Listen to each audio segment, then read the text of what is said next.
Para nosotros como Federación de la Bebida, Agrupación Sindical 5 de Marzo y como Orientación Sindical en Lucha, es un honor que este salón esté lleno de compañeras y compañeros que quieran intercambiar con nosotros lo que es el inicio de un ciclo de charlas que vamos a tener en el largo del año 2019.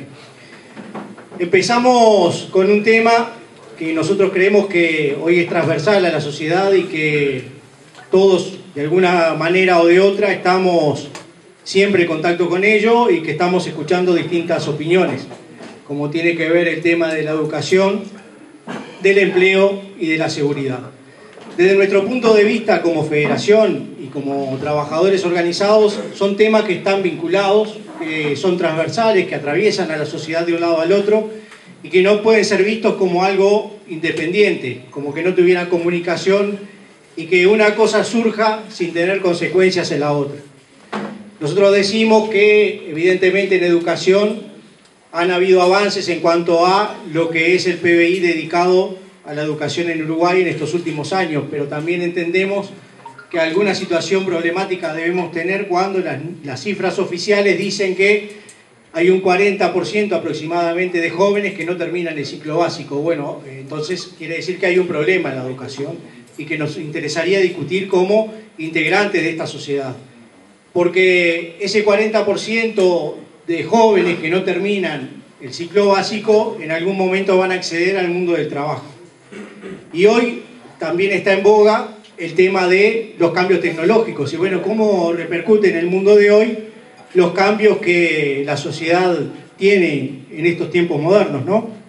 Algunos decían, bueno, siempre hubieron cambios en la tecnología, en el mundo del trabajo, pero eran un poco más lentos que los de ahora.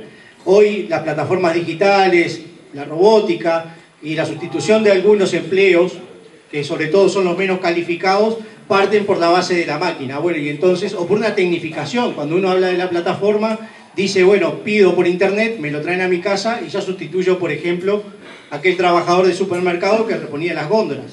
Entonces ahí tenemos una comunicación, decimos, bueno, ese trabajador menos calificado fue el que probablemente no terminó el liceo, que antes se enganchaba en una changa menos calificada que la que tenían algunos otros. Entonces, si hoy decimos que hay un 40% de abandono en el ciclo básico, estamos diciendo que hay un 40% de jóvenes que van a tener problemas de empleo más adelante cuando quieran acceder a determinado trabajo.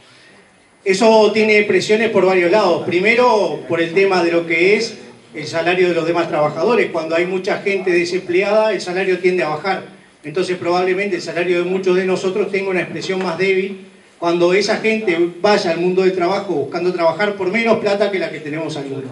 Alguien puede decir es una actitud corporativa, no. Simplemente lo que estamos diciendo es que el mundo del trabajo se genera conjuntamente con condiciones laborales, con salario, con empleo y obviamente con mayores fuentes de trabajo que estén a disposición de los trabajadores y trabajadoras. Y eso también afecta al tema seguridad, porque en definitiva no decimos que todos aquellos que no consigan empleo salgan a delinquir, pero probablemente tengan menos chances de subsistir si no buscan alguna alternativa como medio de supervivencia, o vinculándose al mundo de las drogas, diciendo cuántas bocas de pasta base tenemos hoy que son manejadas por jefas de hogar que en definitiva tienen quizás a gran parte de su familia presa. Tampoco es tan simplista el razonamiento, pero tiene que ver un vínculo lo que es educación, empleo y posterior seguridad. Porque también tenemos que ver cuando la gente que cumplió su condena y cumplió determinada cantidad de años de cárcel, sale al mundo del trabajo, sale a la sociedad, y bueno, ¿cuál es su reinserción? ¿Dónde está la educación? ¿Dónde está el empleo? Que puedan hacer que esa persona que pagó su precio, dando lo más preciado como es la libertad de una persona durante tanto tiempo, vuelva a ser un integrante más de nuestra sociedad. ¿Cómo hacemos para que esa gente que no accede al consumo, bombardeado continuamente por los medios diciendo que tiene que comprar determinadas cosas y no tiene con qué, no termine delinquiendo? Porque es la manera más fácil de poder llegar a esa plata que le permite acceder al consumo. Entonces, con esta pequeña intervención, que bueno, fue un poco improvisada, producto del día largo que hemos tenido y que hemos estado en varias reuniones durante todo el día, nos parece que es el puntapié inicial para dar la intervención a los compañeros, tanto a Gustavo Leal, que es un gusto que nos acompañen por acá,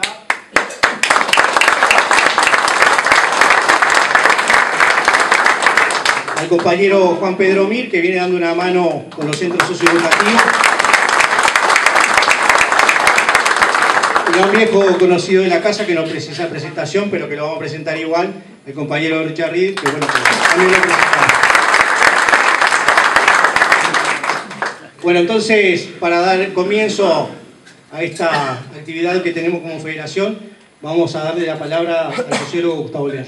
Bueno, muy buenas noches, compañeros y compañeras. Muchas gracias por la invitación. La verdad que rescato mucho que un sindicato se ponga como una actividad importante el poder reflexionar sobre temas que son de toda la sociedad, porque es un buen augurio de un sindicato que no solamente mira su ombligo y mira sus temas, sino que tiene la capacidad de tener una mirada larga de el impacto que tienen algunos temas cruciales en el Uruguay, como son la seguridad, el empleo y la educación. Así que celebro la iniciativa que tuvieron y bueno, cuando Richard me lo planteó, enseguida le dije que sí, que pusiéramos una fecha y listo, que era un buen augurio, y me parece que es una gran señal de madurez sindical, una actividad que tiene por objetivo pensar en el mediano plazo y poner las luces largas a problemas que son acuciantes. Yo voy a realizar una exposición que tiene 3 partes y que denominé Estar seguros para convivir mejor, bajo el título general que es sin educación y sin empleo no hay seguridad, que era un poco la convocatoria, porque entiendo que la seguridad es un derecho humano. Y por lo tanto, si la seguridad es un derecho humano, es una responsabilidad indelegable, por un lado, del Estado, que se relaciona con una cantidad de derechos posibles, y la protección justamente de ese derecho, la posibilidad que se ejerza ese derecho como un derecho humano, habilita a otros derechos, como el derecho a la vida, el derecho a la libertad, el derecho a la integridad. Por lo tanto, las personas desde el punto de vista individual tienen derechos humanos, pero también hay derechos que son colectivos, que también están en esa categoría. Y por lo tanto, cuando hablamos de seguridad, hablamos de derechos y necesitamos seguridad para poder, entre otras cosas, ejercer otros derechos. Por eso creo que el campo de la seguridad es un problema importante a tener en cuenta, y que cuando la sociedad reclama en este campo, está reclamando en un campo que es el que habilita la posibilidad de ejercer otros derechos, y por eso me parece que es importante. Efectivamente, se ha hecho una transformación importante en la institución Ministerio del Interior y Policía Nacional en los últimos años. Se ha avanzado, pero es objetivo de que hay insatisfacción y que hay dificultades. Y por eso creo que un espacio de reflexión de estas características es bueno, porque tenemos que tener cuidado con los cortesanos. Los cortesanos son un problema en cualquier lugar. Y lo primero que tenemos que asumir es que en el campo de la seguridad tenemos un problema, que es un problema que se puede revertir, pero que tenemos un problema. Y por lo tanto tenemos que tener ideas, reflexión y capacidad de liderazgo para cambiar. Y digo cuidado con los cortesanos porque a veces nos acostumbramos a pensar que antes había problemas y que ahora no, o que los problemas de antes eran peor que los de ahora, y me parece que tener esa mirada es un poco pequeña para la envergadura del desafío que tenemos. Así que lo primero es reconocer dónde estamos y los problemas que tenemos.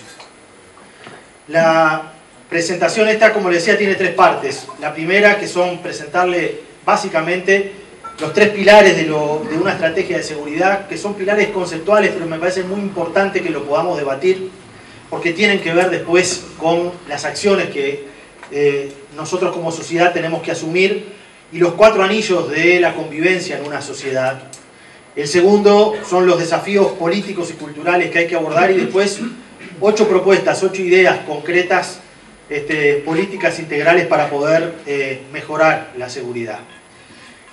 Lo primero, creo que concebir la seguridad y la construcción de la seguridad de una manera integral no resta ningún tipo de importancia a el trabajo que en un campo específico de la seguridad tiene que hacer la policía con liderazgo y con respaldo.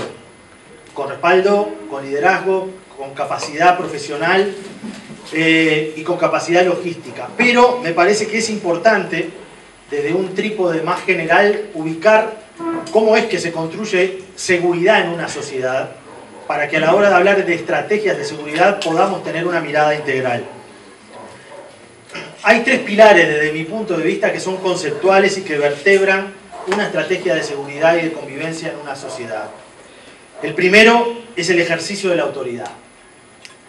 Yo creo que hay que ejercer la autoridad sin miedos y sin complejos, y que esto tiene dos límites.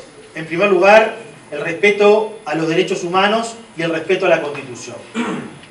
Pero actuando en forma activa, porque ejercer la autoridad no quiere decir participar de brotes autoritarios, pero sí quiere decir que tenemos que tener la capacidad de poner los límites necesarios a los espacios de impunidad que existen en la sociedad en todos los ámbitos. La impunidad de ayer, la impunidad de hoy, y también prevenir impunidades futuras. Por lo tanto, ejercer la autoridad no quiere decir necesariamente ejercer la violencia, aunque en algunos casos hay que utilizarla en forma, digamos, inteligente y con capacidad de poder abordar situaciones que puedan llegar a crecer. Pero ejercer la autoridad también quiere decir tener la capacidad suficiente para delimitar, en primer lugar, las tentaciones autoritarias y no confundir eso con alzar la voz, con patear la mesa, con tener conductas fuera de las normas, fuera de la ley, ni mucho menos con desvaríos autoritarios de querer sacar a los militares a la calle. Ejercer la autoridad no es eso. Ejercer la autoridad no es gritar, porque el docente y el profesor que lleva una clase ejerce la autoridad cuando habla despacito y cuando todos los demás escuchan. El profesor que grita es el que no manda, porque ejercer la autoridad es saber mandar, pero gritar no es mandar. Es un grito desesperado para que alguien te escuche porque no estás teniendo autoridad. Y cuando uno en el gobierno necesita ejercer la autoridad como un elemento central de una política de seguridad, esto lo tiene que tener claro. Y evidentemente esto no es ejercer la autoridad no quiere decir ser autoritario ni tener desviaciones autoritarias, pero quiere decir de que hay cosas que son inadmisibles e intolerables y que esos límites hay que poder marcarlos con contundencia. Porque además la represión contundente al delito es lo que asegura, entre otras cosas, una sociedad integrada. Porque cuando hay espacios de impunidad en el delito, la sociedad se desintegra porque gana el más fuerte, porque el Estado se aparece tenue, y cuando gana el más fuerte, estamos frente a una sociedad donde no estamos promoviendo la igualdad, sino estamos promoviendo que la fuerza bruta, que muchas veces es la fuerza delictiva del crimen organizado, sea el que marque las normas. Y en general le marca las normas y le pone la capacidad de atropellar los derechos a los más pobres, a los menos pudientes. En segundo lugar, hay derechos y responsabilidades en una sociedad. Y ese es el segundo pilar del ejercicio de una estrategia de seguridad. La práctica de la reciprocidad creo que es necesaria tenerla en cuenta porque hay que equilibrar los derechos con las responsabilidades. Nosotros tenemos una larga tradición de reclamar por derechos y el movimiento sindical en particular ha crecido y se ha fortalecido ampliando una agenda de derechos laborales, de derechos al trabajo, a la dignidad. Pero necesitamos poner en pie de igualdad también las responsabilidades. Porque no es verdad que un ciudadano pueda incluirse en una sociedad si solamente tiene derechos o el Estado le otorga derechos, pero no asume ninguna responsabilidad. La dignidad de las personas está en función de que podamos también ejercer nuestras responsabilidades. Y ejercer las responsabilidades implica, entre otras cosas, que nada hay sin contrapartida, aunque hay que exigirle a cada cual sus posibilidades, porque las cosas que llueven del cielo terminan siendo problemas para hoy, para mañana y para el futuro también, porque las conquistas, si ustedes lo saben bien, se ganan en la calle, se ganan luchando, y las cosas que no cuestan después terminan siendo no valoradas. Y en tercer lugar, construir convivencia. Construir convivencia es la capacidad justamente de tener extendida la cultura ciudadana en una sociedad. Porque la sociedad más segura no es la sociedad que tiene más policías en la calle, sino la sociedad que funciona a partir de un pacto de obviedad. Porque eso es la convivencia, es saber vivir con otros. Y la obviedad en la vida cotidiana es muy importante. Es el implícito que nos lleva a que nosotros estamos sentados acá y tenemos confianza entre nosotros. Porque hay un pacto de obviedad de las cosas que sabemos que en esta comunidad de trabajadores son aceptadas. Y por lo tanto, tenemos la confianza y no tenemos miedo de compartir una actividad o de estar relacionados. ¿Por qué? Porque sabemos que hay determinadas situaciones que el otro va a responder en función de una expectativa. Cuando esa obviedad se rompe en una sociedad, es que estamos en los inicios de una fractura de la sociedad y a veces cuando se profundiza en una grieta. Y por lo tanto, tenemos que tener en claro que las sociedades tienen 4 anillos de seguridad. Y por eso una estrategia de seguridad, y esta es la parte más conceptual, pero es importante tenerlo en cuenta. El primer anillo de seguridad en una sociedad es la conciencia de las personas. Es decir, es la propia conciencia nuestra. Es lo que nosotros aceptamos que está bien o que está mal. Es decir, es la frontera donde cada uno traza ese límite de lo que está bien y de lo que está mal. Y que hay cosas que no hago porque me siento mal. Porque es la voz de la conciencia, la voz interna que me dice, no, esto no se hace. Es esa fuerza interior que se construye a partir de la socialización, de la familia, del trabajo, de los amigos, del barrio, que en parte te moldea la sociedad, pero ojo con pensar que el libre albedrío no existe. La sociedad te moldea y la sociedad incide, pero las personas deciden. Y ese estado de conciencia, esa conciencia es un elemento central porque es el primer anillo que me lleva a poner un límite de que hay cosas que no se hacen. El segundo anillo de seguridad en una sociedad son los grupos de pertenencia. Súper importantes. Los grupos de pertenencia, que son justamente los que tienen la capacidad de ejercer control y sanción moral sobre determinadas conductas. Los compañeros de trabajo, el barrio, la familia, los amigos, la educación. Es decir, son los lugares que construyen el entramado de relaciones que educan y de que ponen límites. ¿Por qué? Porque hay cosas que capaz que tenemos la tentación de hacer, pero no las hacemos en parte por el control social. Por lo que van a decir los demás. Porque no, esto, mirá, fíjate, capaz que si estoy solo lo hago, pero en un contexto determinado no lo hago. ¿Por qué? Porque el contexto educa. Y por lo tanto, es un elemento de soporte. El tercer anillo de seguridad en una sociedad son las normas y las instituciones. Porque operan, en primer lugar, poniendo un límite en las normas de lo que es legal y lo que es ilegal. Y sancionando, poniendo estándares que construye la sociedad en cada momento histórico de lo que está bien y de lo que está mal. De lo que se debe hacer y de lo que no se debe hacer. Por eso las sanciones penales van cambiando.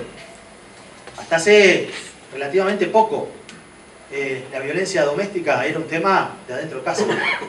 Algo habrá hecho la mujer si el marido le pegaba. Y la sociedad hoy entendió de que eso hay que cambiarlo.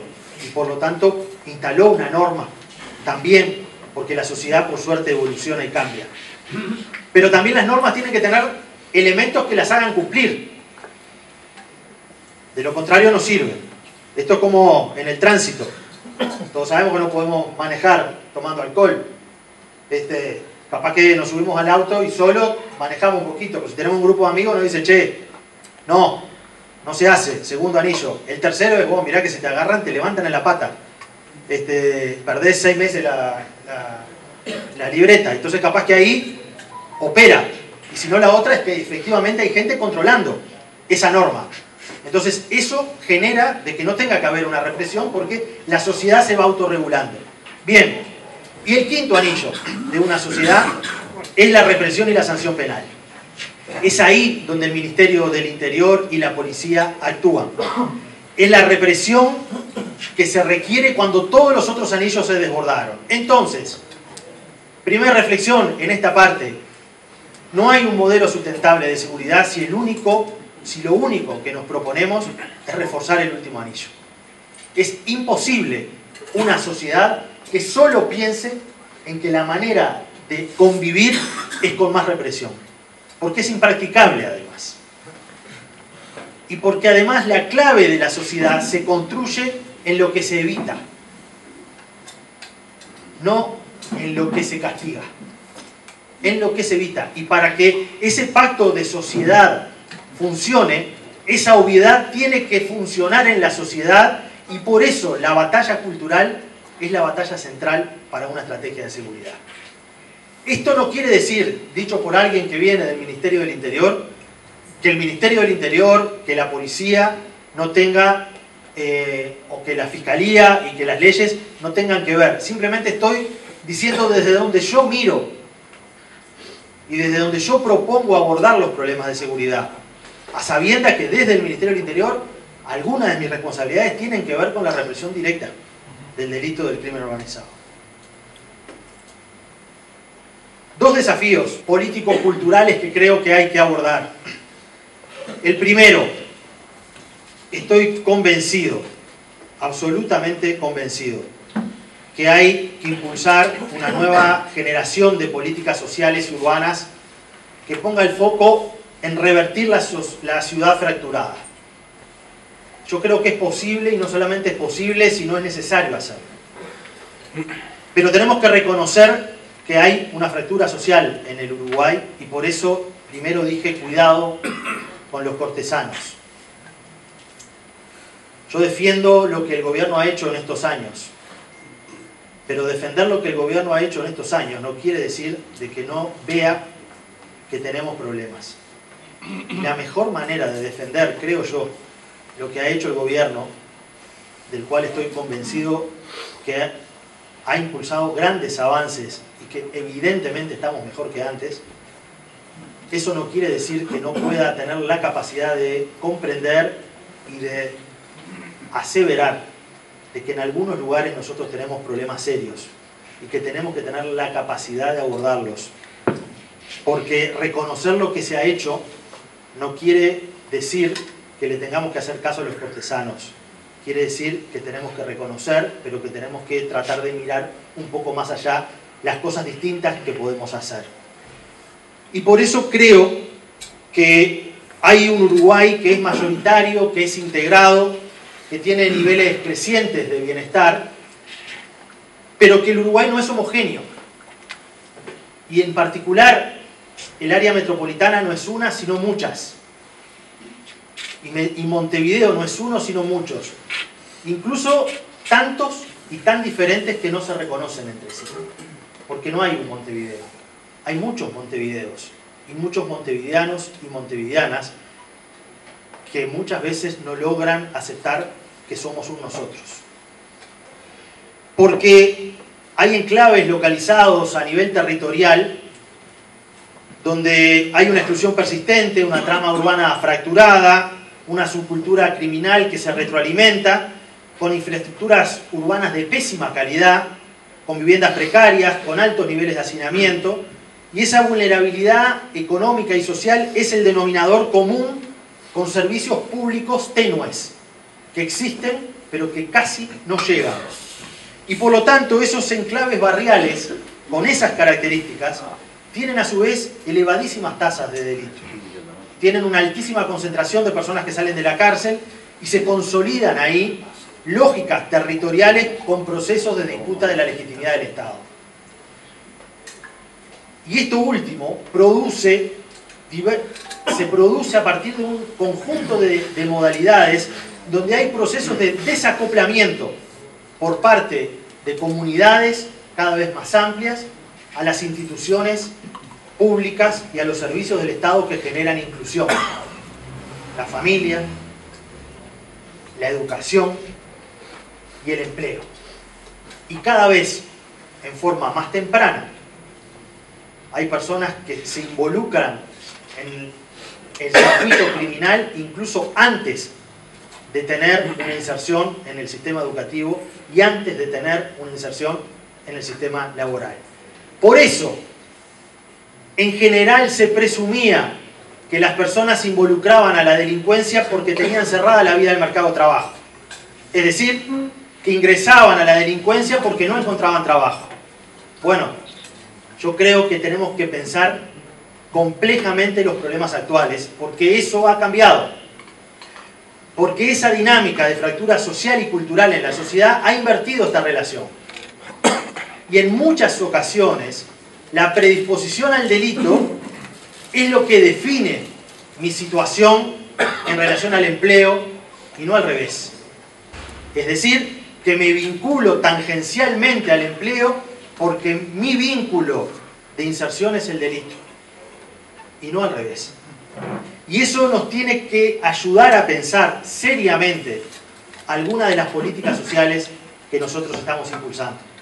Porque si estamos convencidos de que nosotros con programas sociales podemos disputarle desde el punto de vista simbólico y económico a los narcos que pagan 2.000 pesos por noche para cuidar con un fierro una boca de droga, no estamos entendiendo esto. Porque esos muchachos de 12, 13 años que están haciendo eso, ya tienen un vínculo con el circuito del delito antes de tener un vínculo estable con el sistema educativo y antes de tener un vínculo ni siquiera estable, primario con el empleo. Y su relación con el empleo va a ser en función de esto otro y no al revés. Esa es la sociedad fracturada. Es distinta esa sociedad fracturada a la lógica de la delincuencia de hace 40 años atrás. El segundo aspecto es que necesitamos acuerdos políticos y de cooperación. Y ese es el segundo desafío que quiero plantear. Hay que dialogar y hay que buscar acuerdos que son partes de la democracia. Porque me parece que tenemos que acostumbrarnos a conjugar un nosotros. Y en un tema tan complejo como la seguridad, no podemos ser tan petulantes de pensar que tenemos la razón siempre. Sobre todo cuando tenemos una situación tan compleja. Necesitamos la voz de los otros. Y la voz de los otros es la voz de la sociedad también. Es escuchar a los sindicatos a ver qué tienen para aportar. Es escuchar a las organizaciones sociales para ver lo que tienen para aportar. Es escuchar a los que piensan distinto. Porque es facilísimo hacer acuerdos con los que piensan igual. Pero la cooperación y el pacto político que necesita una estrategia de seguridad implica que el acuerdo también tenga como punto de inicio la divergencia en el diagnóstico. Porque si vamos a hacer un acuerdo, pero tenés que comprarme el diagnóstico, casi que me estás comprando la solución.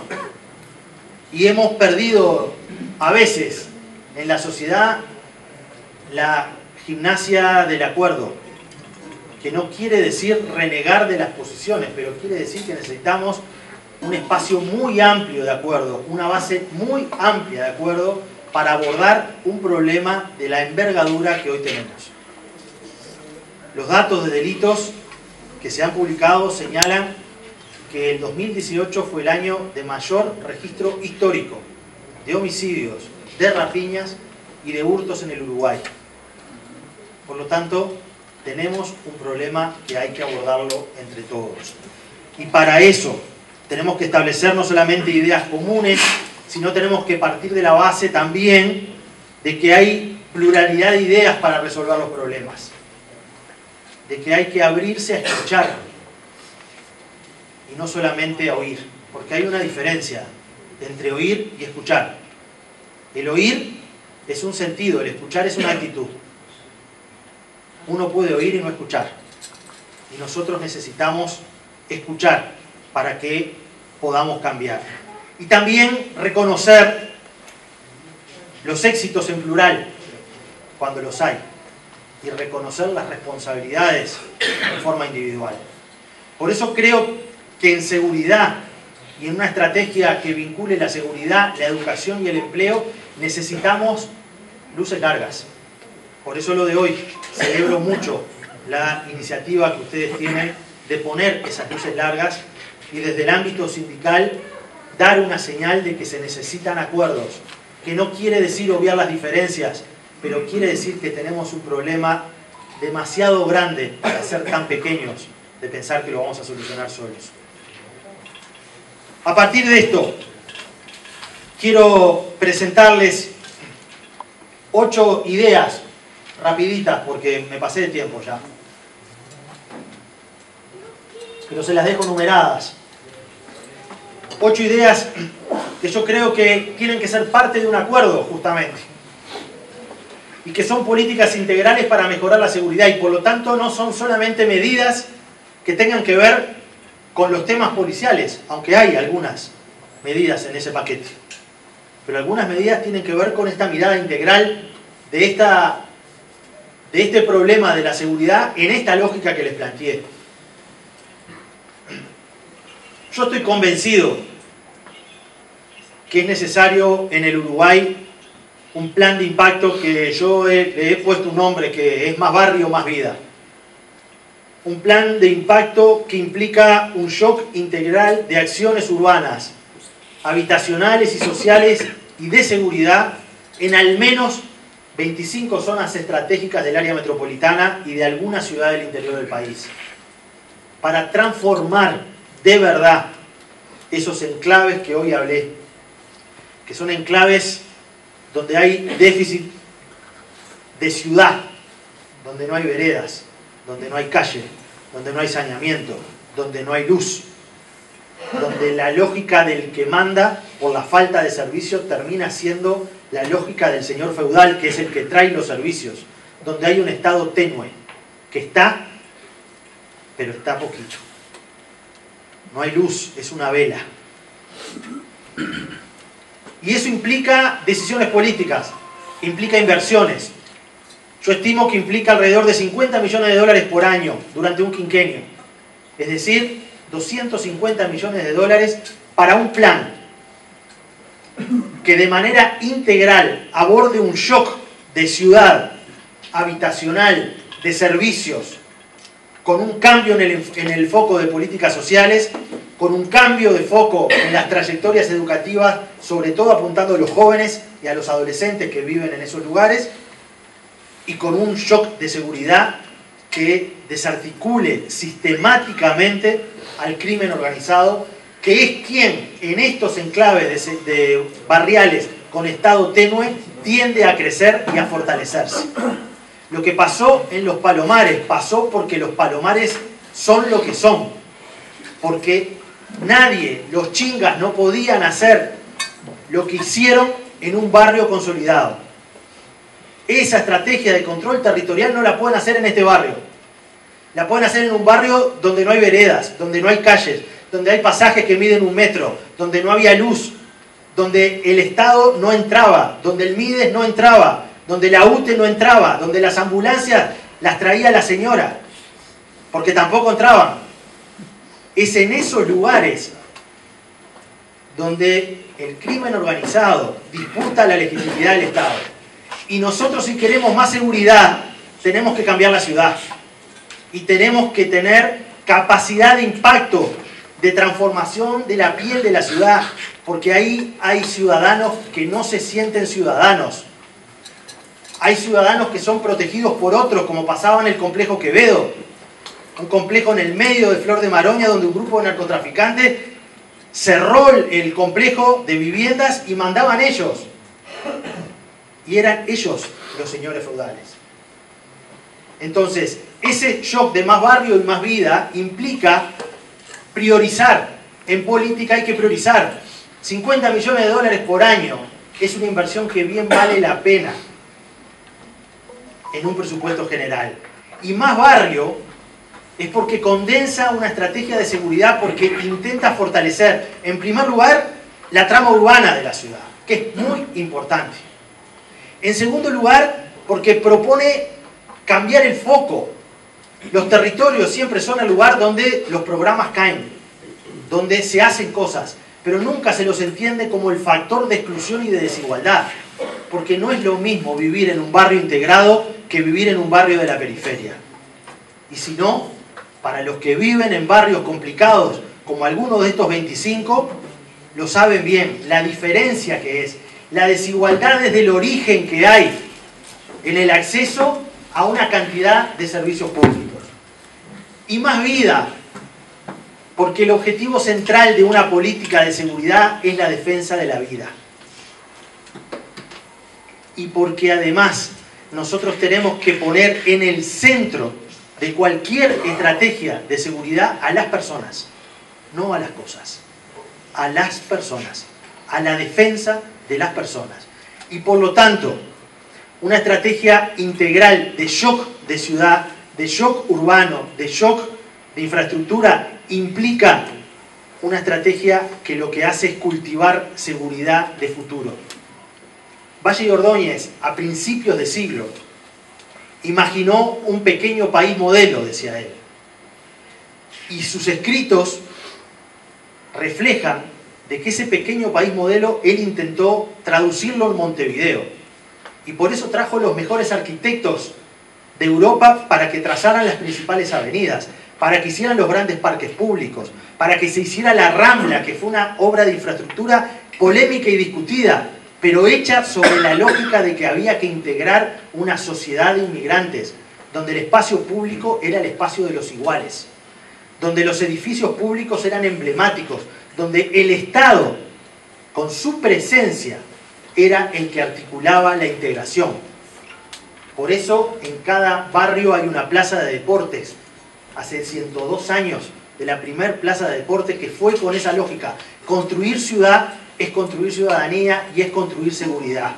Por eso, esta idea de más barrio, más vida, llámenle como quieran, pero que es decisión política de transformar de verdad la ciudad, de transformar los que dicen que no se puede. Decían que no se podían los Palomares, 40 años sin entrar, pero se pudo. Es voluntad y hay que hacerlo. Después, obviamente, hay que tener un mejor y mayor patrullaje en la ciudad. Esto implica modificar y ampliar las estrategias de patrullaje que hoy existen, incorporando más movilidad, tomando la experiencia del PADO, mejorándolo, ampliándolo. Hay que profundizar las acciones contra el crimen organizado. Estos operativos Mirador que ha dispuesto la Presidencia de la República, de alguna manera van en ese camino de tener una estrategia sistemática de ejercicio de la autoridad sin miedo, sin complejo, defendiendo a los laburantes y sabiendo distinguir en estos operativos al laburante del narco. Porque poner al ejército en la calle o salir a hacer racia como están proponiendo ahora algunos candidatos es barrer a lo bruto. Es la mano bruta que en realidad es la mano ciega. Y el que no puede distinguir entre un laburante y un narco en un operativo, mejor que no esté al frente de los servicios de seguridad. Estas estrategias son quirúrgicas, aunque son masivas. 570 allanamientos, 260 personas detenidas, el 80% de los detenidos fueron juzgados y penados por la justicia. Eso es desarrollar una represión selectiva a los que verdaderamente están complicando las cosas. Y no tener acciones al voleo. Porque esas acciones de represión al voleo, lo único que logran es fortalecer el pacto entre el crimen organizado, los narcos y la gente común y corriente. Porque si todavía que vivo así, cuando viene a reprimir el Estado, no sabe distinguir entre el que labura y el narco, evidentemente yo voy a pensar de que el único que me va a poder defender es el narco y por lo tanto me voy a callar y no voy a confiar en el sistema público. Un componente central de la defensa de la vida, y con esto redondeo, es la violencia contra las mujeres. Nosotros tenemos en la violencia doméstica un fenómeno de violencia social que cada vez por suerte pasa más desapercibido, pero que es enorme. 37.000 denuncias al año. Son 106 denuncias diarias, 13 denuncias, una denuncia cada 13 minutos de un fenómeno de violencia al interno de las familias y particularmente con las mujeres.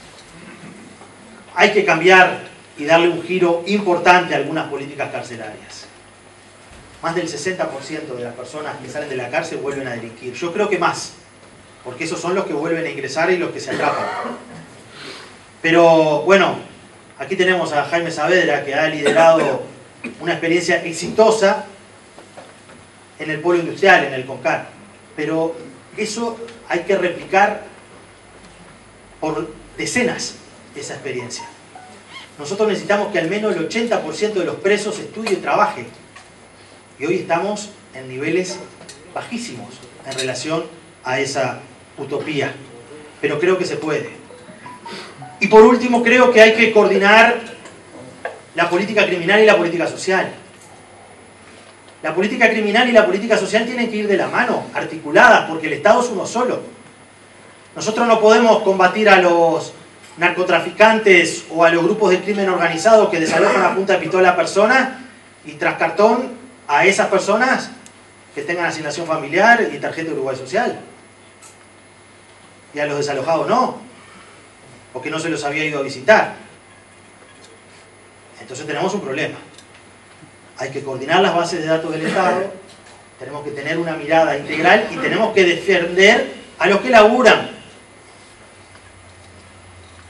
Porque de lo contrario, ese estado hemipléjico, que por un lado te reprime y por otro lado te asiste, pero por otro lado a la víctima que fue víctima no la asiste y solamente va al final cuando tuvo un evento de estas características, da señales equivocadas. Y evidentemente eso va a traer consecuencias porque hay decisiones políticas que hay que tomar y algunas no son simpáticas. Es muy fácil repartir, pero en algún momento hay que cortar el chorro. Y creo que llegó ese momento. A estos grupos consolidados de personas que están vinculadas a esta dinámica que va ganando espacios en la sociedad, hay que aislarlos. Y nosotros tenemos que dar todo el peso del Estado, todo. Y eso también. Eso no quiere decir dejar tirados a los chiquilines, pero que no me pongan por delante a los chiquilines, porque para eso el Estado ha construido instituciones de larga data, para defender a los niños. Pero tengámonos en cuenta que no puede ser gente que use al Estado para los beneficios sociales, que hay laburantes que no tienen, pero que ellos sí acceden, pero que después terminen siendo procesados por narcotráfico, por usurpación, por extorsión y sigan cobrando. Entonces hay algo que ahí no funciona. Y por último tenemos que hacer cambios normativos. Hay que modificar el Código del Proceso Penal porque hay oasis de impunidad que se han generado que no fueron previstos. Hay que cambiar la lógica de los procesos abreviados, hay que modificar el sistema para que funcione, para que haya claramente una visión de cambios. Y entonces los quiero dejar con esta imagen, simplemente. Esta es una estatua que está en Lituania. Es una estatua que fue creada en el año 1935, que está inspirada en una pintura, en un óleo del año 1907 de los sembradores soviéticos. Y ahí el sembrador aparece vacío, pero con una imagen detrás. Sin embargo, esta estatua de bronce de tantos años, que parecía inamovible, fue intervenida por un artista callejero, que se dio cuenta que podía hacer alguna alteración utilizando la iluminación que esta estatua tenía de noche. Y quedó así. Lo que hizo a esta vieja escultura de bronce, este artista callejero que se llama Morfai, le cambió la óptica. Tuvo un uso inteligente de la perspectiva y de la sombra y transformó involuntariamente a esa estatua de bronce que parecía inamovible en un sembrador de estrellas. Y yo creo que esa imagen representa en parte lo que quiero transmitirles al final, que es la ilusión. Y busqué en el diccionario la acepción de la palabra ilusión, y tiene dos. La primera, que es la representación sin verdadera realidad causada por engaño de los sentidos. Y la segunda, esperanza cuyo cumplimiento parece especialmente atractivo.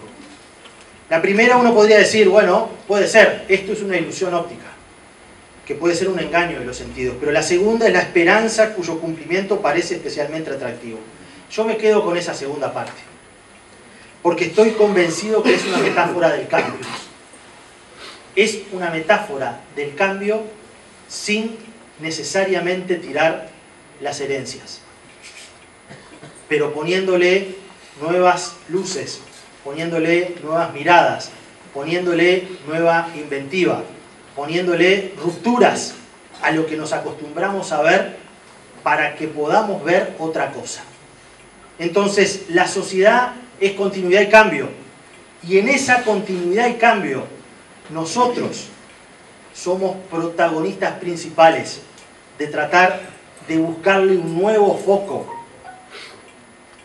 a esas herencias de bronce que parecen estatuas que no se mueven, que son las que a veces nos tiran abajo pensando que la sociedad no va a cambiar, para darle la vuelta como hizo Morfai y transformar a esa estatua con otro sentido que es inspirador.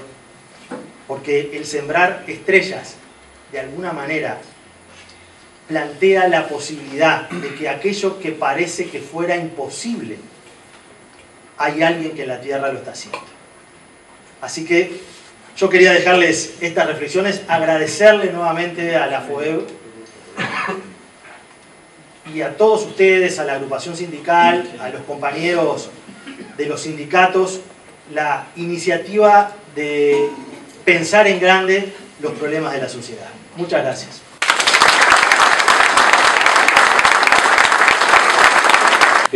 Aparte de haber aprendido muchísimo con la exposición de Gustavo, quiero señalar algo. Gustavo no solo construyó un discurso que nos iluminó a todos, nos explicó, lo hizo con honestidad y con profundo amor, sino que tenemos al lado de un ciudadano que se está jugando la ropa todos los días.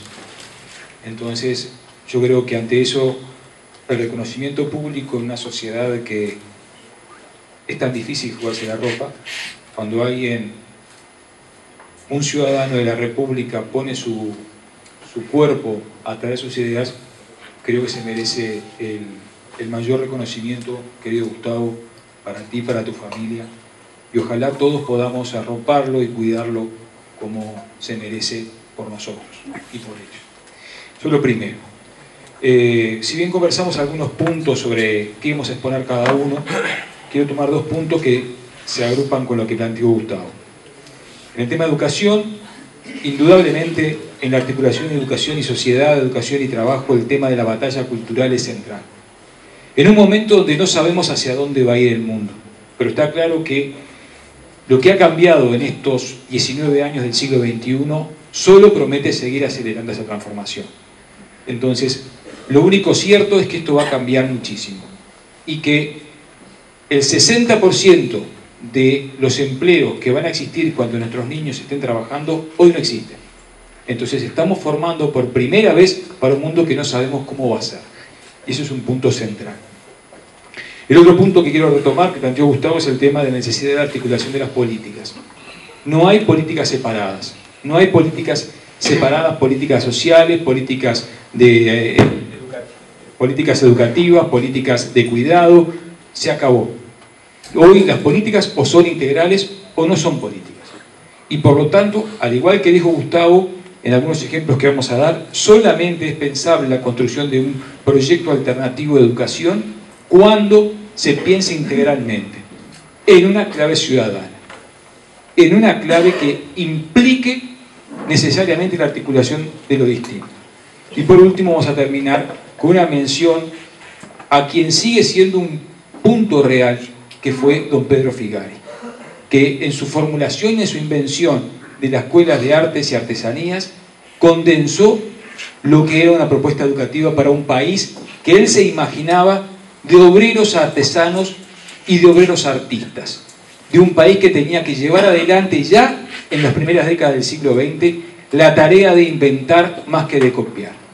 Entonces, Pedro Figari termina en su proyecto de Universidad del Trabajo, de su Escuela de Artes y Artesanía, termina condensando algo que es una herencia para el presente.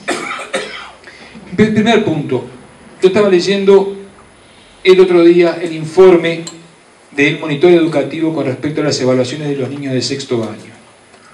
Uruguay, queridos compañeros, es mucho más injusto en la distribución de la cultura que en la distribución del ingreso. Cualquiera de nosotros tiene un problema cardíaco, ojalá que no sea así, tiene un problema en la válvula cardíaca y el Fondo Nacional de Recursos nos asegura, no importa el prestador de servicio de salud que tengamos, nos asegura a todos nosotros y al 99 o 95% de los pobladores del país la atención de calidad y la misma. Podemos compartir un quirófano, lo compartimos los maestros, los obreros de la bebida, el gerente de la fábrica de la bebida, el hijo del gerente de la fábrica. Vamos a compartir el quirófano, ya sea en el Sanatorio Americano, la España, donde sea, a través del Fondo Nacional de Recursos. Lo que es mucho más difícil es que cualquiera de los hijos de esas personas que son operadas por el Fondo Nacional de Recursos se encuentren en un banco en la escuela, porque está fracturada absolutamente el circuito educativo de nuestros hijos. El punto central de la convivencia y la seguridad que tiene que ver es que hoy vivimos en una sociedad fragmentada. Y aquella vieja ilusión bareliana de que aquello que se sienta en un banco, todo eso que sabemos, ¿no? Se sienta en un banco de la escuela, hoy no se cruzan. Hoy nuestros hijos conocen el mundo a partir de un auto. No circulan por la ciudad, no circulan por los ómnibus, no caminan. Lo pensamos 500.000 veces antes que nuestras hijas vayan caminando a tomarse el ómnibus para ir a la escuela o al liceo. Lo pensamos y tenemos miedo, en parte por los datos que decía Gustavo, en parte por una ideología dominante que plantea necesariamente el miedo como una estrategia de dominio. Entonces, si no nos animamos a pensar los espacios de encuentro y imaginar una ciudad en el siglo XXI que permita, a través de la oferta pública, encontrarnos, no hay proyecto de educación, por más que se quiera, o proyecto curricular que se pueda generar. Entonces el desarrollo de volver al transporte público, volver a los servicios públicos de calidad, volver a encontrarnos en la escuela del barrio, en el liceo del barrio, en la plaza del barrio, es central. Para eso algunos creemos que necesariamente implica repensar organizaciones que fueron pensadas por nuestro padre Varela en el siglo XIX, que fueron reformuladas por el vallismo, que fueron reformuladas en el siglo XX, repensar de otra manera. Necesariamente hoy la continuidad, la educación inicial, la educación primaria, la educación media, es una continuidad única. Y por lo tanto necesita una reingeniería institucional, un cambio institucional profundo. Hoy nuestros niños pobres terminan sexto año de escuela y en un altísimo porcentaje no continúan sus estudios en secundaria por más que sean anotados. Saltan una valla gigante. Y si continúan la enseñanza secundaria, no logran los niveles básicos de aprendizaje. Acá tengo datos que son realmente estremecedores, publicados por el Monitor Educativo del INED hace 3 semanas. Perdón que sea pesado con esto, pero con respecto a los conocimientos matemáticos en sexto año. Mientras en los sectores más desfavorables, el 20% más pobre, el 1,5% llega a los niveles más altos, es decir, que llega a formular niveles de sumar fracciones, calcular las áreas, calcular los volúmenes, herramientas conceptuales básicas para poder continuar secundaria. Solamente el 1,5% de los niños del 20% más pobre llega. Los sectores más favorecidos en ese mismo tema llegan al 6,5, 5 veces más. En los niveles más altos de aprendizaje, al 16, me confundí, al 16, más de 10 veces. Si entramos en los niveles, y esto es más dramático todavía, si entramos en los niveles de aprendizaje 5 y 4, o sea, aquellos niveles de mejor competencia matemática, en los niveles más favorecidos tenemos arriba de un 50%, y en los niveles menos favorecidos un 10%. Entonces, la grieta, la diferencia del proyecto de estos niños en el aprendizaje central de elementos, por ejemplo, como robótica. Ustedes hoy, los trabajadores de la vida, sostienen proyectos socioeducativos que le están ofertando la posibilidad a los niños de acceder a programación y robótica. Pero yo no puedo programar si no sé calcular un ángulo de una rotación. No puedo programar en el lenguaje que programan los niños, sin entender básicamente qué es una diagonal en un triángulo. Entonces, el problema viene desde cómo el sistema educativo sigue reproduciendo las fragmentaciones sociales más grandes. Hace poco tiempo, este dato es del 2010, el 100% de los grado 1 de las facultades de ciencia, de los estudiantes que entraban en investigación, provenían de colegios privados, de liceos privados, el 100%. En un encuentro que tuvimos con Richard hace un tiempo en Nueva Helvecia, una madre planteaba, todo bien lo que plantean. Mi hija salió de 6º año de liceo, llegó a la facultad, no sé si te acordás en Nueva Helvecia, llegó a la facultad de ingeniería y no pasa de primer año. Porque lo que aprendió en el liceo de Nueva Helvecia, uno de los liceos más importantes, no alcanzaba a llegar a los niveles que le requería a esa hija de trabajadores continuar sus estudios en ingeniería. Y como decía Gustavo, corriendo en los cortesanos, reconociendo todos los avances que ha habido, si no somos capaces de ver que en educación hay una fragmentación muy compleja en el acceso de nuestros hijos a la cultura, no partimos de ver el problema. Y esa fragmentación es gigantesca. Es gigantesca. Tenemos niños que manejan un abanico de 200 palabras. ¿Cómo yo voy a aprender a leer y a escribir? ¿Cómo voy a poder analizar un texto, una boleta de UTE? ¿Cómo voy a analizar el porcentaje que me aumentó si no puedo comprender 200 palabras? Y ahí eso implica necesariamente un problema social, cultural, de seguridad, de constitución familiar, pero también educativo. Indudablemente los maestros tenemos que hacer deberes importantes a la hora de pensar ese nuevo modelo educativo que ya no puede reproducirse. Planteaba Gustavo un problema del Estado tenue, un Estado no presente. Indudablemente la clave es la oferta pública, la clave es la propuesta pública. Entonces, siguiendo un poco el planteo de Gustavo, yo lo complemento con una idea que estamos manejando hace un tiempo. La necesidad de que el Estado invierta, de que se propongan campus educativos donde se articule inicial, primaria, secundaria, universidad del trabajo y una cosa central, los servicios de apoyo sanitarios y sociales. Si hoy, por ejemplo, en Instrucciones y Mendoza, el centro educativo, después voy a terminar con una anécdota que los compete porque es gracias a ustedes. Si hoy en Instrucciones y Mendoza una madre recibe el diagnóstico de que su hijo tiene determinada dislexia y no puede, y por eso se le complica la atención para continuar a aprender a leer y escribir, y tiene la suerte de tener empleo, y tiene la suerte que el BPS le da la clínica para continuar sus estudios en dislexia, esa madre tiene que viajar con su hijo, sacarlo de la escuela, viajar 1 hora al centro o a Positos para que lo atiendan la clínica psicológica y volver después al barrio. ¿Qué familia puede sostener y qué familia en situación de vulnerabilidad social puede sostener ese tipo de acciones? Entonces, necesariamente, imaginar intervenciones ciudadanas donde esté la escuela, conjuntamente con la UTU, conjuntamente con la policlínica, en un espacio territorial de alta calidad urbana, porque lo que innecesariamente la calidad urbana lleva a la calidad de convivencia. Miremos el ejemplo de lo que fue el MAM, cómo el MAM cambió todo el paisaje del barrio. Imaginémonos, tomando el ejemplo de Gustavo, 25 campus educativos en Montevideo y circulando la ciudad. ¿Por qué nuestros hijos que viven en Casaballe, en el Cerrito de la Victoria, no pueden ir a espacios educativos, por ejemplo, en el Parque Rodó. Son 20 minutos de viaje. No estamos hablando de Pekín, no estamos hablando de Los Ángeles, no estamos hablando de San Pablo, estamos hablando de Montevideo. La distancia entre el Cerrito y el Parque Rodó son 20 minutos.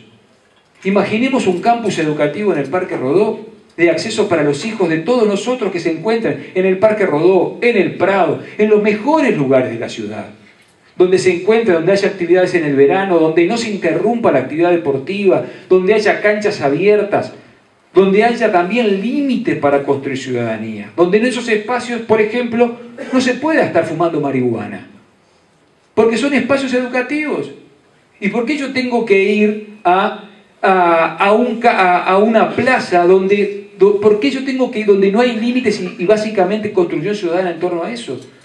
No es difícil, es mucho más económico cuidar un espacio medianamente cerrado, medianamente cuidado, donde puedan circular los niños, las madres, donde haya intervención de bicisendas, donde haya calidad de oferta, que aquel sueño de la escuelita en la esquina de casa, que reproduce la fragmentación social. Y pensar la ciudad, pensar el medio urbano en un país donde el 95% de la población es urbana, y tiende a crecer la población urbana, es una de las discusiones políticas centrales y que tiene que ver necesariamente con la articulación entre educación y trabajo. La escuela sola no puede. Tenemos que construir, y ya termino, espacios como estos, espacios donde la sociedad civil intervenga. Hay que acompañar y arropar a la sociedad, hay que acompañar y arropar a la escuela, hay que acompañar y complementar. La mejor escuela, el mejor liceo es el que le abre las puertas a las familias, el que está abierto para los talleres familiares, el que está abierto para escuchar a las familias y convencer a las familias. Hoy nada está dicho. Hoy hay un montón de gente que cree que, por ejemplo, las vacunas no son buenas para nuestros hijos. Y eso es un viaje a la Edad Media sin retorno. Hoy hay un montón de gente que cree que la Tierra es plana. Mire que no miento. Maestro, la Tierra es plana. Lo leí en internet. Y hoy hay un montón de gente que cree que el autismo se cura con una dieta vegetariana. No estoy mintiendo. Entonces, la batalla cultural pasa por reforzar el conocimiento científico, pasa por convencer, por acercar y por convocar. Y en esa articulación entre familia, escuela, sociedad está dada. Volvamos a Figari. Le recomiendo volver a Figari. Necesitamos que el trabajo, no en la lógica del empleo, que la lógica del trabajo nos acompañe desde el jardín de infantes, cocinando pan, plantando en la huerta, elaborando proyectos, incorporando la robótica y la programación como una disciplina más, como puede ser las ciencias naturales y las ciencias sociales. Precisamos ese nuevo desafío para todos nuestros hijos. Volviendo a Figari. Y cómo la cultura da libertad, y ya termino. Colaborando, tengo el enorme placer de conocer los centros educativos llevados adelante por ustedes. Le pregunté a una madre, bueno, ¿cómo veía la participación o los efectos del centro educativo al cual iban en Mendoza Instrucciones? Y miren lo que me dijo la madre. Me dice, maravillada, agradecida por el contacto, me dice, y lo que más me llamó la atención es que mi hijo sabe jugar ajedrez. ¿Cómo? ¿Sí? Para el Día del Niño, mi hijo, yo no me imaginaba, y resolví el tablero de ajedrez por 150 pesos. ¿Qué nos estaba diciendo ahí, queridos compañeros? Que lo que estaba diciendo esta señora es que aunque yo viva en el rancho de Costanero, donde tenga que caminar 6 kilómetros para poder llegar a la escuela como caminan nuestros niños, porque no viven en Mendoza, viven de Mendoza para adentro y caminan 3 kilómetros y 3 kilómetros. Ella sabía que culturalmente su hijo tenía un acceso a una cultura que le permitía ver el mundo de otra forma, como era nada más ni nada menos que aprender ajedrez. Así que nos parece que va por ese lado: integración, socialización, complementación y discusión urbana. Muchas gracias. Tanto los aportes de Gustavo como de Juan me parece que nos dan un insumo para tener mayor comprensión, o por lo menos una hoja de ruta por dónde encarar el tema del trabajo, porque el complemento a la educación es con empleo. Partiendo desde la reivindicación del empleo como manotear un pedazo de dignidad, ver al empleo no solamente como la posibilidad del recurso económico para la calidad de vida o para mejorar el stand de vida, sino para tener la posibilidad, lo que históricamente fue la pertenencia a un lugar en el trabajo que nos haga digno. El viejo orgullo de los trabajadores frente a la máquina, el sentirse no solamente capaz y útil, sino permanentemente compartiendo con compañeros el conocimiento. Cuando con Fernando vimos de habilitar esta charla como aporte, como insumo, donde nada está cerrado y son ideas, fuerzas para que cada uno luego lo comparta en su núcleo familiar, con los compañeros en la fábrica o en el trabajo. Vimos la relación seguridad, pero la relacionamos con educación y empleo. Gustavo creo que fue bien claro en todo el proceso de alternativas a la mejora de la seguridad, y muy periféricamente se toca el tema represión, que si bien está integrado, sino más bien generar ese más barrio, más vida que decía él. ¿De qué manera abonamos a la inclusión? ¿De qué manera generamos los espacios para ir cerrando esta brecha que cada día es más grande? Lo que Juan transmite con algunos números hace que haya miles y miles de niños que podemos dar por descontado ya hoy que le va a ser muy difícil ingresar al mundo del trabajo. Pero muy difícil. Muy difícil hoy, pero en la perspectiva de 5 o 10 años, mucho más difícil. El mundo del trabajo ha cambiado precipitadamente en los últimos 5 años. Lo que para muchos de nosotros, que ya estamos de los 60 para arriba, y creíamos que la revolución industrial era lo máximo, hoy nos parece una cuestión fantástica. Nos dio 40 años para ubicar el cuerpo y acomodar el laburo para poder seguir laburando y permaneciendo en el trabajo. Ingresar en la década del 70, 80, 60 a un laburo, sabía que si te portaba bien, laburaba, no hacías ninguna macana, allí te jubilabas. Eso no está planteado hoy. Prácticamente en el 80 y pico % de los gurises que ingresan al mercado laboral no tienen ninguna expectativa de continuidad más de 5 años. Y en algunas zonas, como en la zona franca de acá de Camino Maldonado, la expectativa de empleo es de 3 años. Donde la competencia por el nuevo empleo hace que esos chiquilines ingresaron al ámbito del estudio y no dejan más. Tienen que seguir actualizándose. Es una carrera de nunca acabar. Si vemos esa realidad de Sobotija, que me parece que es lo máximo que puede haber en representación, 5.000, 6.000 puestos de trabajo, ahí en, ¿cómo se llama concretamente la zona franca ahí de Maldonado? Zona América, donde yo he hablado con muchos de ellos. Yo prácticamente los escucho, la verdad, porque me parece increíble las expectativas que tienen ellos. Están con las orejas paradas, donde se crea un nuevo empleo ahí en la zona, en el barrio de ellos, y se viven mudando, estudiando el resto de la jornada fuera de las 8 horas de trabajo. Del otro lado tenemos miles de chiquilines que desertan del estudio. Y Lupe Busetti decía los otros días, presidenta de primaria, que hay 50.000 faltas por día de los chiquilines, de los cuales más de la mitad al final del ciclo no retornan.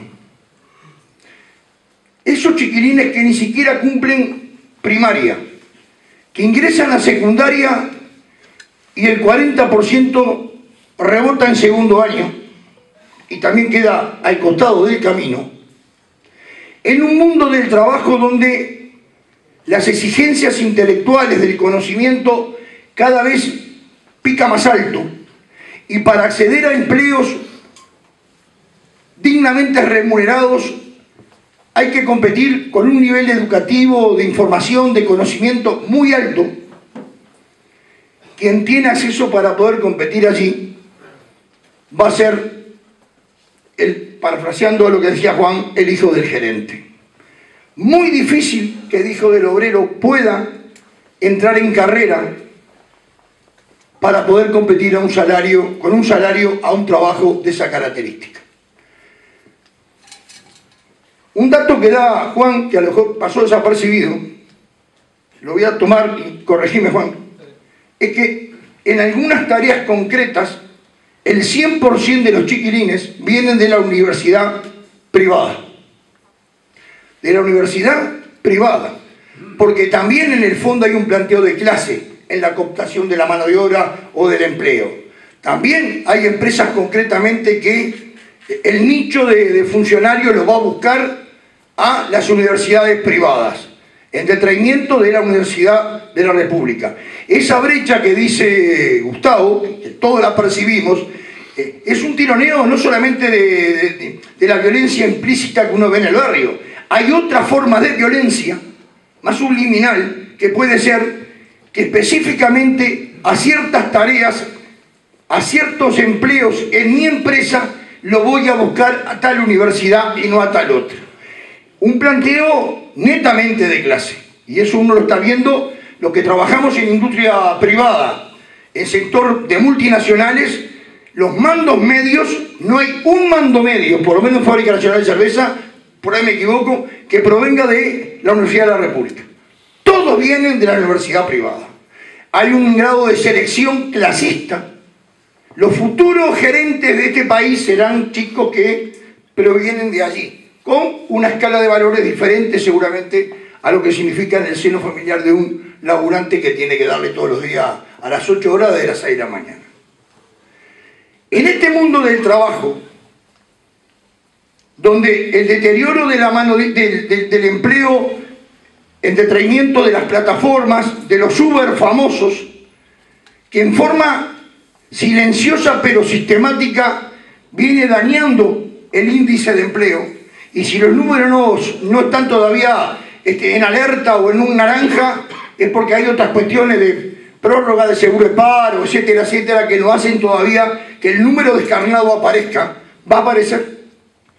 Los otros días decíamos, muchos empleos que nosotros vimos ya no están más. Muchos empleos, ni hablar de la generación mía, ni hablaríamos del linotipista en los gráficos, ni hablar de mi generación. No, pero la generación de algunos de ustedes de 40 años. El portero de edificio va camino a la extinción.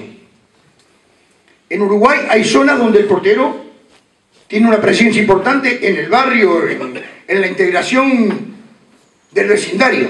Va sustituido por una cámara y una plaqueta. Los trabajos de intermediarios, los mostradores. Ir a un McDonald's y ahora es una tablet y ahí uno hace el pedido, pone la tarjeta, te da el ticket y directamente te llevas la cajita feliz. El chico o la gurisa que te recibía el pedido y te cobraba no está más. Uno va a una mutualista, no está más el mostrador que te da el número, también vas a una tablet. Y eso vino para quedarse. Y eso sustituye mucho trabajo. Trabajo de gente que tiene un promedio de edad de 40 años para arriba, que muchas veces llega allí después de haber perdido otros trabajos que fueron su opción de vida. Y hoy manoteaban lo que había. Ese puesto de trabajo ya no está. Y para echar con seguridad, si nosotros estamos hablando del promedio, del común y corriente, del hijo tuyo, de aquel, el sobrino o el nieto del otro, que va a tener dificultades para acceder al trabajo, pero que todavía tiene el paraguas de la familia o del entorno familiar, así esté como esté constituida. Y para meterlo en el tema de la seguridad, vamos a tirar el chico a 1,20 m. ¿Qué dejamos para el gurí que cayó en cana, que se comió un garrón, producto de muchas cuestiones, o que estaba en el momento equivocado, en la esquina equivocada, o que le faltó la protección social, familiar, de contención, o porque no habla ni con la madre ni con el padre, porque ni el padre ni la madre están porque laburan todo el día y cuando llegan no le dan pelota, y le dio más pelota el delivery de la falopa de la esquina que le dio un filo y un porro y lo cooptó al guacho, y en una redada acá y en Cádiz se come una taquería de 4, 5, 6 meses. Y ese gurí cuando salga, ¿quién le va a dar laburo? ¿Qué estamos hablando? ¿De 15 botijas? ¿De 30 botijas? ¿De 300 gurises? Estamos hablando de miles de gurises, que cuando salen de la cana y se quieren insertar, tienen un rojo en la frente como grabado a fuego. Yo salí de la cana, soy un expreso. Aquel que pide más seguridad y que firma para sacar los botones a la calle, si a ese le pide el pibe un laburo, no se lo da. Entonces, ¿de qué estamos hablando? ¿De qué manera esta sociedad se sacude? Como esa sábana que hace mucho que no la toca y está llena de migas, es hora de pegarle un sacudón. Pero un sacudón de carácter revolucionario. Una reforma educativa integral, que va mucho más allá de la currícula y el aula, donde hay que bajar nuevamente la tabla de valores de convivencia y de solidaridad y de respeto. Y eso tiene que ser una prédica que tiene que partir primero por los que más sacan su cara a la opinión pública, los políticos, la clase política, aquellos que tienen el poder de llegar a las grandes masas, tendrían que dar el ejemplo. Lamentablemente hoy no lo encontramos, porque encontramos, yo qué sé, a un senador que maneja en pedo, choca y ahora mismo se reivindica después que lo echaron. Entonces, está muy difícil cuando los valores se confunden y cuando da lo mismo que labures o que seas un vago y premies tanto al atorrante y al faltador como al tipo que no falta nunca. ¿Dónde está la vara? ¿Tiene un costo político? Si tiene un costo político, muy mezquino. Porque yo creo que hay que pegar el salto y decir, basta, hasta acá llegamos. A este paso, esta sociedad, este Uruguaycito, al que tanto le debemos todos, está en un proceso de descomposición social al cual alguien tiene que decir, hasta acá llegamos. Y no es solo con voluntarismo, y como la inseguridad es multicausal, también hay que atacarla por varios lados. El empleo genuino, el empleo llevado al barrio, lo que decía Gustavo, dejar el asistencialismo, que no es malo del todo porque en un momento hay que tender un cabito a aquel que está hace años en el suelo, hay que ayudar a que se pare, pero una vez que se pare, tiene que caminar. Las cosas tienen que ser de ida y vuelta, tiene que tener reciprocidad, tiene que tener devolución, porque el que tenga devolución, dignificamos a aquel que recibe del Estado una prestación. Me da mayor dignidad saber que me la prestan, pero que también yo tengo que devolverla. Me siento mejor, me siento más gente, más persona, más ciudadano. Lo otro es, me voy a sentir débil siempre y me voy a sentir siempre dependiente del diezmo que me dé la sociedad. El empleo, en el año 2002, cuando la crisis con el gremio de la bebida, Fernando se acordará y algunos compañeros, nosotros bancamos 6 ollas populares en Montevideo. Sí, todos los días salíamos con los camiones a abastecer esas ollas que eran enormes, muchísima gente. La vergüenza en esa fila para ir a buscar el tupper con comida, la gente bajaba la cabeza, miraba para un costado, vergüenza de que lo vieran en la fila buscando comida. Innumerables, me acuerdo Omar Gutiérrez había hecho un programa en esa fecha, pero 90 y pico % del reclamo de la gente era trabajo. Quería llevar la comida a la mesa a partir de su salario, del trabajo. El trabajo le volvía a dar esa dignidad, ese pararse de frente ante la familia. Pasaron las generaciones. Hoy hay generaciones de chiquilines que vieron al padre dormir hasta las 11 y algunos al abuelo dormir hasta las 11. el hábito del trabajo, la cultura del trabajo, en muchos lugares se ha perdido. Volver a ella va a llevar muchísimo tiempo, pero mucho más va a llevar si no empezamos en algún momento. Y después si dirá, bueno, habrá que tener políticas globales. Yo comparto totalmente lo de Gustavo, ¿no? Ese shock de ingresar a esas zonas, que el shock significa llegar con muchas cosas, desde una plaza de deporte, una escuela, un merendero, sanitaria, vereda, calle, luz, locomoción. Llega de mucha manera el shock. Que la gente en esos barrios se sienta integrada y no marginal. Eso también va de la mano del empleo, de generar empleo, empleo genuino, empleo permanente, donde sí es posible. Pero el tema es el mismo, no sé si es el mismo empleo de ayer, no sé si es el mismo empleo que está hoy en el imaginario nuestro, seguramente será otro empleo, pero tengamos la audacia de salir a arremeterle y exigir capacitación, formación, para esos nuevos desempeños que se van a presentar. Yo siempre pongo el ejemplo del dron. En mi cabeza de barrio me lo imaginaba como los telares, ¿verdad? Comienzo de siglo, vamos a prenderle fuego. Bueno, el delivery pasa el dron y le meto 4 cuetazos y bajo el dron. Y bueno, sí, por ahí bajas 2, 3, 4 drones, pero un día te van a inundar el cielo de drones. ¿Por qué? Porque vinieron para quedarse. Entonces, ¿no será mejor, en vez de gastar en un cartucho y escopeta, exigir que te enseñen a manejarlos, enseñar a repararlos? Porque creo que ese es el gran desafío. Y eso es lo que debemos de pedir nosotros, la clase trabajadora del Estado, del empleador, que invierta en capacitación. Porque si no le damos prioridad al tema educativo, lo que vamos a generar es una gran cantidad de jóvenes que van a ir creciendo, que se van a hacer hombres y que van a ser una legión de desocupados, o van a pelear por empleos terciarios, mal remunerados y seguramente fuera del sistema, porque también se va a dar eso, va a dar mucho trabajo, va a aparecer el trabajo en negro y va a aparecer lo que nosotros decíamos en la década del 90, las marcas B.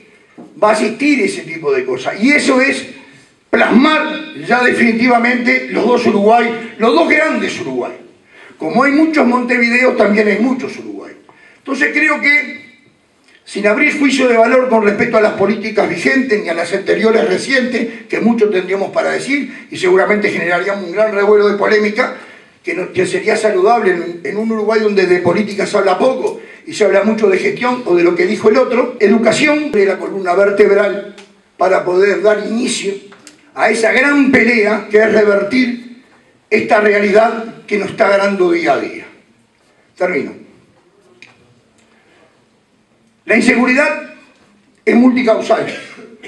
Una de las causas de la inseguridad es la marginación, es la brecha que ha generado el capital, la demanda por insumos y la pérdida de valores, la ruptura social, el entramado social que se rompió, no ahora, desde mi punto de vista por lo menos hace 25 años, donde el entramado social se empezó a requebrajar, la contención. Se perdió el barrio, se perdió el vecino, aquel que te daba una mano cuando había alguien enfermo y cruzaba a la vecina de enfrente a atenderte el gurí, se perdió. Si a eso le agregamos toda la tecnología, todo esto, vamos a encontrar cada vez más una cabeza muy chiquita, muy individual, muy sola, donde mis amigos son todos virtuales. Vuelve la era Matrix, aquel de la película, que se la creen que existe, pero no existe. Pero y bueno, desde la marginalidad en un cuarto cerrado, 20 horas, 18 horas, o con el play, o con la tablet, o con el celular, se creen que están rodeados de amigos y están cada vez más solos. Por lo tanto, educación, empleo, ayudan muchísimo y creo que es fundamental para revertir luego con políticas sociales programadas, trabajadas, en barra, porque no es de uno solo, tiene que ser de muchos, es una espalda grande que se precisa, presupuestos que se defina a partir de, bueno, de razonamientos y de prioridades políticas, es posible revertir. No está todo perdido, es posible revertir. Claro que hay una pata que es la represión, pero que a la izquierda mucho nos costó integrar que la represión era parte de. Si la represión es parte de, supongo que cuando, que sumo la palabra de Juan con respeto a Gustavo, cuando va a esos lugares y también puede volar un chumbazo de alguna azotea y chao. La valentía es muy importante. Hay que rodearlo no con más cuerpo al lado de Gustavo, que es importante. Hay que rodearlo con más pensamiento crítico y de apoyo solidario como sociedad.